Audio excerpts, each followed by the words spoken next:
Namaste. This is Ananta Ripa Ajmera, and welcome back to the True to Yourself podcast, a place where we explore the power of authentic living.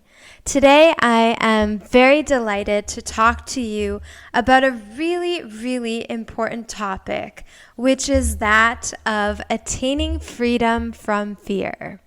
Fear is an emotion that holds us back from realizing our full potential in life. It is probably the number one reason why we are not true to our own selves. Living your life in the chains of fear is no way to live. Let us therefore learn and explore the primary root causes for fear in this episode, as well as ways that you can start to liberate yourself from your fears, step by step, day by day, and thereby lead a more empowered and fulfilling life. Fear, number one, comes when you do not know something. The unknown is a great, big source of fear. And this is probably why so many people are very much in a fear mode, because we are now in an unknown period of human existence where the presence of dis-ease and lack of knowledge of how to attain true balance in life is becoming very highlighted for us. But fortunately, we have a lot of help and support and guidance and wisdom from the ancient wisdom traditions that ultimately reveal to us that knowledge of our true self, the self that goes beyond this body and beyond this mind, is the key to unlock real, abiding, lasting wellness. The main root cause, therefore, of fear, according to the ancient wisdom of Ayurveda, Yoga, and Vedanta, which is the spiritual philosophy of oneness or non-duality, we have a concept known as avidya. Avidya is the fundamental ignorance of who we are as spiritual beings. Avidya, or ignorance, is what causes us to identify with the body. We will say things like, I am sick, because we're identified with the state of the physical body. That is probably a very potent fear for all of us on this planet at this time, of becoming sick. And we may not be sick right now, but we have that fear that I may become sick. And we completely identify with that fear and with that possibility of our body having an experience of illness. Avidya also manifests in the mind when we get identified with an emotion such as fear. I am fearful. We can literally identify ourselves with that completely. Avidya is the root cause of our entire human birth. We are born because this fundamental ignorance of avidya has led us to develop some self-created sorrow based on subjective emotional reactions to outside events, people, and situations. This self-created sorrow in life is known as samsara in Vedanta philosophy. Samsara is not the outer world per se. Samsara is our subjective reactions, our emotional projections and conclusions and feelings and thoughts that are in response to the world of people, events, and situations. When we have knee-jerk reactions, when we have reactions that are triggered emotions stemming from unresolved traumas from our past, we are strengthening our samsara. When we have subscribed to certain beliefs about ourselves that we are somewhere unworthy as we are, and we need something or someone or some situation to fulfill us or complete us, then we only strengthen that samsara. Samsara ultimately is rooted in some deep, deep-seated beliefs. And these beliefs are manifesting in the form of unconscious desires. These desires can be for the pleasures of the physical world, of food, sex, travels, seeing the world, having beautiful clothes, and that whole physical, materialistic kind of pursuit. We can have unconscious desires at a worldly level, or the level of interaction, in terms of seeking approval from people, wanting validation and support from people, wanting any kind of acknowledgement that comes from outside, perhaps in the form of a job promotion or a social media following, or just, positive attention from your boss. Then we can also develop even really unconscious, excessive desires for knowledge. We may feel that we need to go get a university degree, and then we need a master's degree, and then we're not complete in our knowledge until we have a PhD degree, and then we come to spirituality, and we need to know the Kena Upanishad, then Katha Upanishad, then Kaivalya Upanishad, and we can recite the Bhagavad Gita forwards and backwards and really know it because we know the words.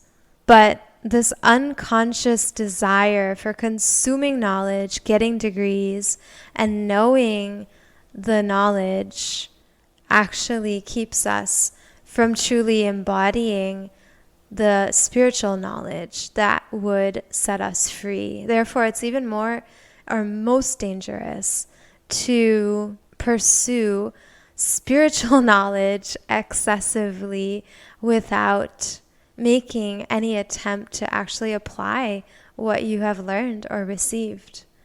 The practice of a spiritual practice is ultimately what leads us to freedom. But that practice is not going to be helpful for us unless it is rooted in knowledge. Knowledge is called vidya. Ignorance is called avidya. When we have knowledge, vidya, we are able to let go of these vasanas, or these unconscious, excessive desires at the physical, emotional, and intellectual levels. When we are able to offload our vasanas, or our desires, we will free ourselves from the seeds of sorrow that arise due to the law of karma. The law of karma is the most important spiritual law that rules our entire existence. We experience joy and sorrow in life based on the seeds of our past karma. Whatever negative actions we have taken due to these excessive desires at a physical, emotional, or intellectual level in our past come to fruition and become some kind of situation that is difficult for us, that produces sorrow for us, that causes us to suffer. We may also have some positive things that just seem to come to us, and we maybe didn't do anything so good to deserve them, but they're coming due to our past life karma. And how we handle our good fortune and our life when things are going well then determines how we will experience our life later on. Because, like it or not, karma always catches up to us. The only judge there is in life is that of karma. Our own self creates our own experiences. And when we really understand that law of karma is responsible for everything in life, we start to take radical responsibility for ourselves, for our situations, for our health, if we're in a state of ill health, and we really become empowered by this knowledge of karma when it really, really deepens within our being and informs our ability to look at sorrowful situations and challenging situations in our lives with the lens of knowledge of causation, which is knowledge of the law of karma. There are these wonderful shlokas or verses in Sanskrit that elucidate the nature of suffering and the key to liberation from that suffering. It is said, Ajnanam samsara karanam. That means ignorance, lack of knowledge, is the cause or karanam of samsara, of our emotional, subjective, irrational reactions and projections that are based in an illusion about who we are. Then it is said, Jnanam moksha karanam. Knowledge of your true self, your spiritual self, your self that goes beyond the body, beyond the mind, beyond the intellect, is the cause, karanam, of moksha, or liberation, freedom from suffering and freedom from fear. If we're having a lot of fear in life, it is because we have not understood the nature of life. We have not understood the law of karma. We have not understood our true identity as royal spiritual beings. Only in pursuing spiritual knowledge and reading the ancient texts and learning the meaning of the coded verses in these texts from enlightened teachers who can help us to understand it, do we have a roadmap out of suffering. When we have avidya and ignorance, and we keep on building our desires, and we keep on taking actions to fulfill our selfish desires for our physical, emotional, and intellectual comfort and satisfaction in life, then we become more and more filled with fear. It's very interesting that carnivores are always afraid, but herbivores are never afraid. Herbivores, right? Like these gentle cows, for example, which are very sacred in the Indian culture that Ayurveda, yoga, and Vedanta come from, can get attacked by predatory animals, carnivores, but they just accept it. Whereas the big animals, they are living in a state of perpetual fear. And they are afraid of not having their fill. They are afraid, like how destructive people, cruel, wicked people are always afraid of being caught, of not getting what they want, of losing what they have. So basically, a fundamental law of life and a law of nature is that when you are selfish, you will always be full of fear.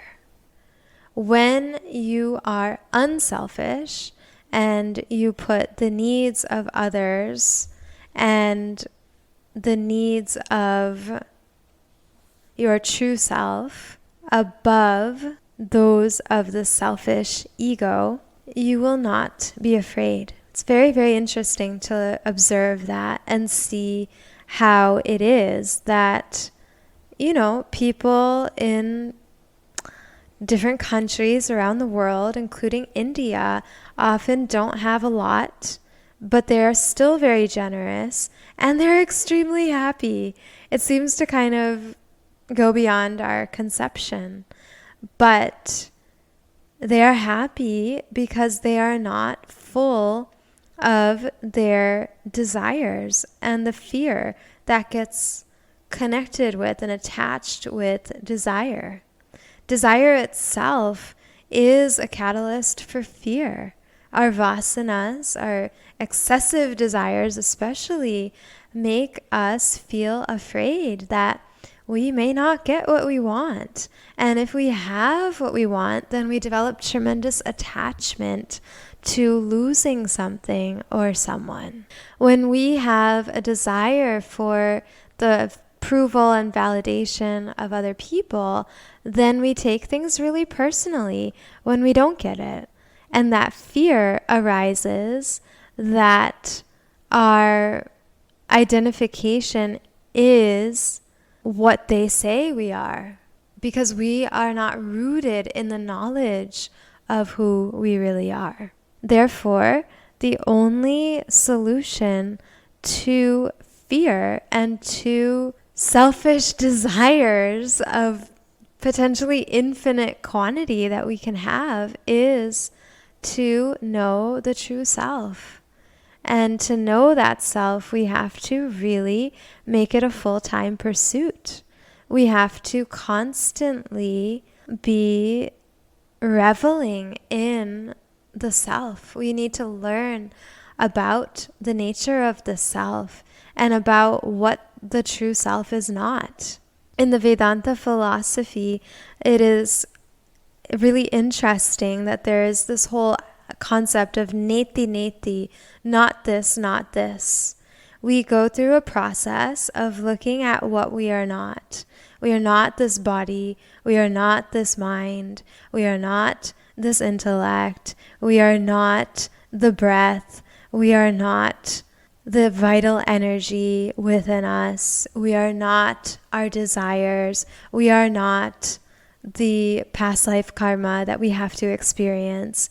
We are not all of these, and we need to go through that process of elimination to then come to the truth of what we really are. That process is something that you learn in studying Vedanta philosophy. It takes you step by step to be able to shed all those layers of ignorance of your true self so that you can actually wake up to your real nature, which is actually God. You yourself, your true self, are one and the same as the divine. People all over the world do not realize their real value. They do not realize that everything we look for and want in our lives actually lives within us. So many people have discarded that nectar of the divine self within and are scrambling and hustling in the world to try to attain some kind of peace and happiness. In the process, we actually will even sell our own soul for the shadow of pleasure and joy of worldly and sensual nature. It is a very great tragedy. There is an incredible story in the Vedanta treatise by Swami Parthasarathi that highlights this point so beautifully. I'll read it to you. It says, "A prince went to a hermitage to pay his respects to a sage. He prostrated below the holy man. The sage promptly rose and prostrated to the prince. The prince was bewildered.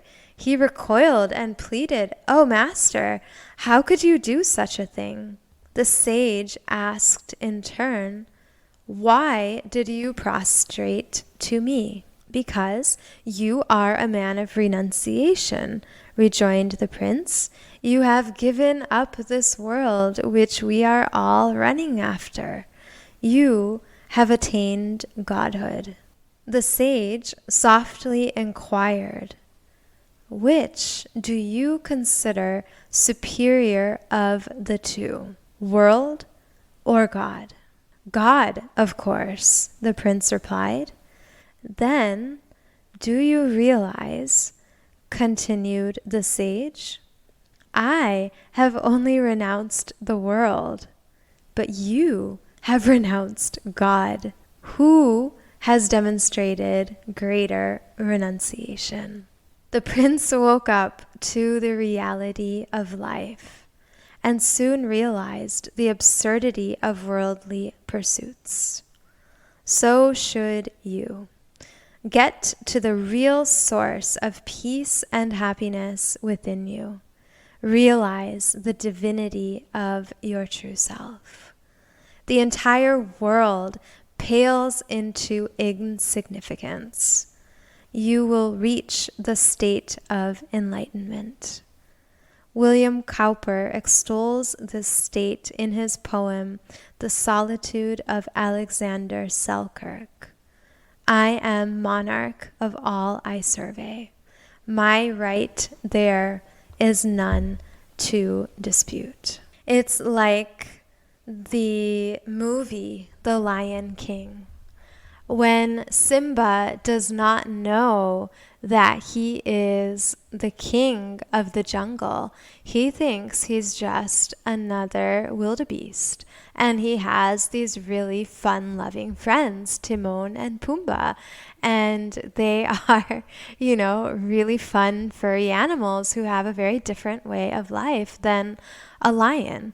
And while he wasn't aware of his real nature and the fact that he was the son of the king and therefore the heir to the throne, he just thought he was like everyone else in the jungle, having a good time, hanging out, eating bugs, just living that kind of worldly jungle life.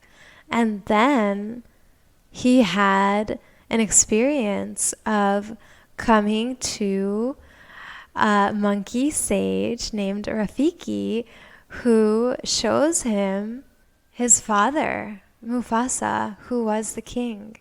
And in that vision of Mufasa, he reminds Simba that you are my son, and therefore you are the one true king. Remember who you are. And when Simba received that message, it filled him with the courage of the memory that the true self is able to conquer all evil. And therefore he returned back to his kingdom to fight the evil King Scar, who had unrightfully taken the throne, so that he could reclaim his position as the true king, as the noble king that would act in such a way that would benefit the entire kingdom. And in our own lives, we have to also awaken to the lion self, to that truly independent, sovereign being. In the animal kingdom, most animals are like the human animal, and they live in herds. They need other people in order to feel secure and to feel safe and to feel that they have value and worth.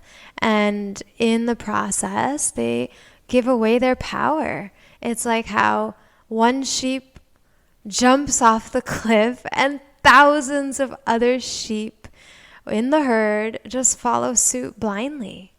And we do that in our lives. We give our power away to what we think is going to bring us ultimate peace and uninterrupted happiness in life, which, it just fails to deliver. And in the process, we have situations where we do confront being asked to jump off the cliff, to actually sell our soul to something that is not worthy of the divinity of our true self.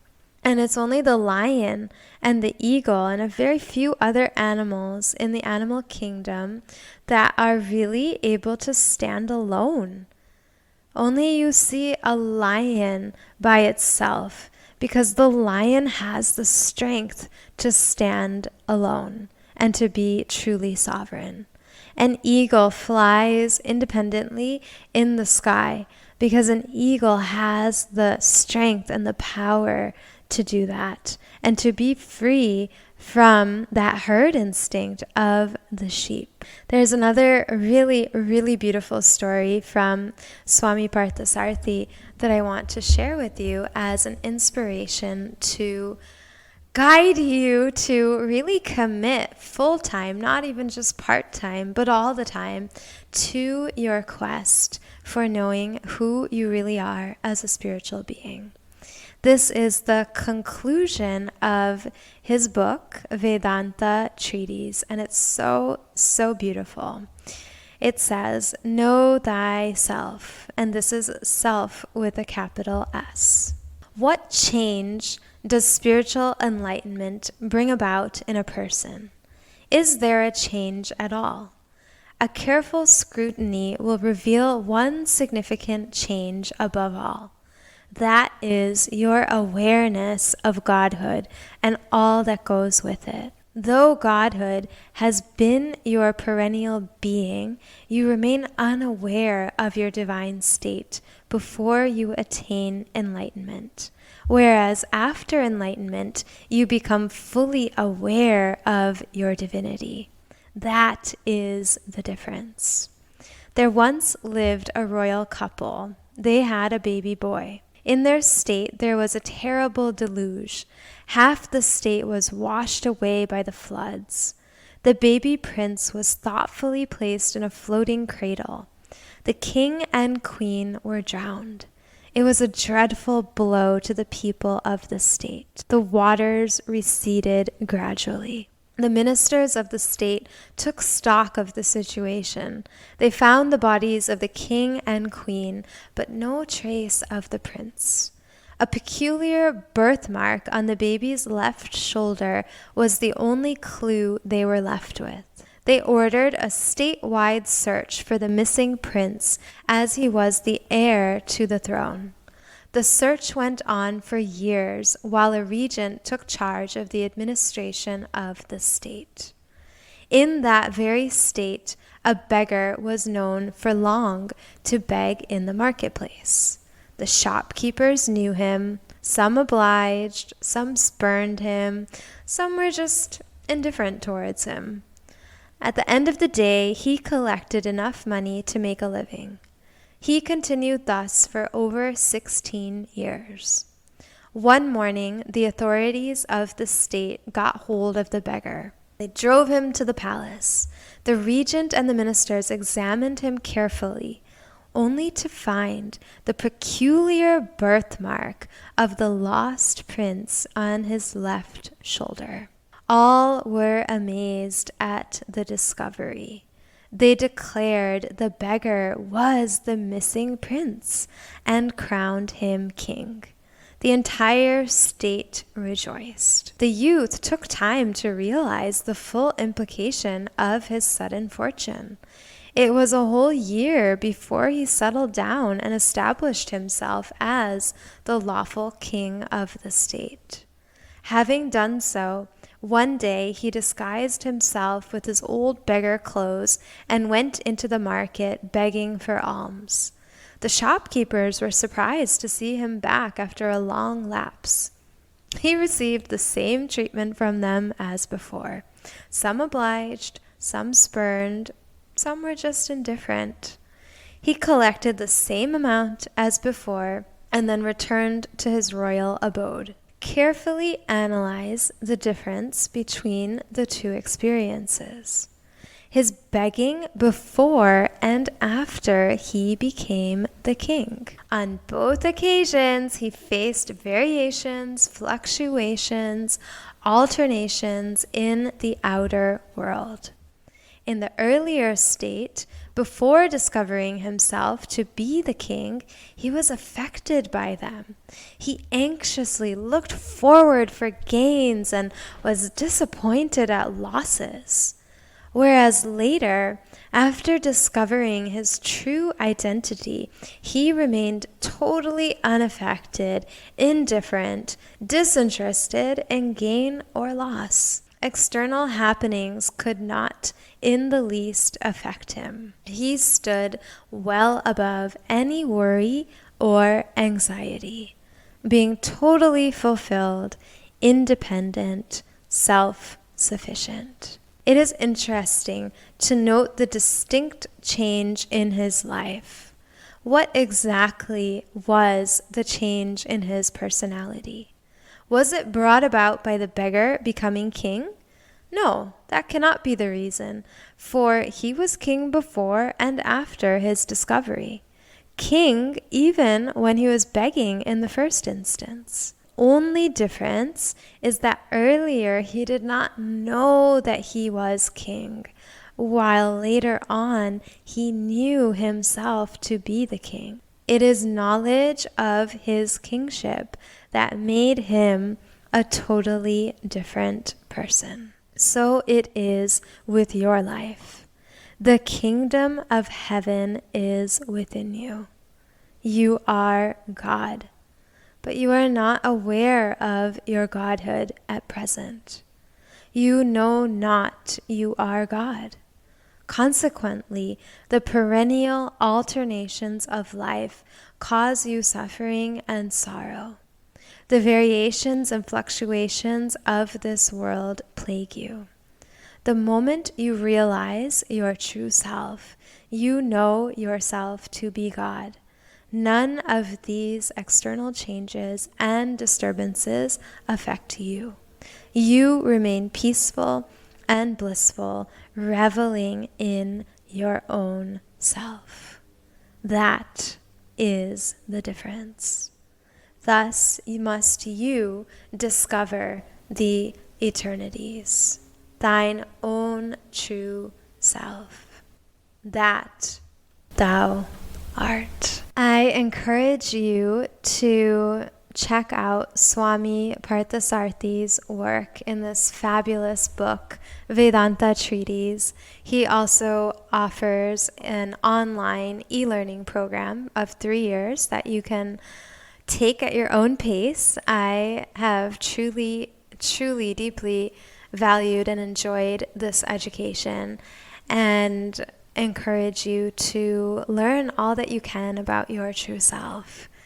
I also am happy to share with you that we will be opening up our enrollment for the Wellness Ambassador Program for both a first-year program that helps you to live in harmony with Mother Nature and the rhythms of nature and the beautiful lifestyle of Ayurveda.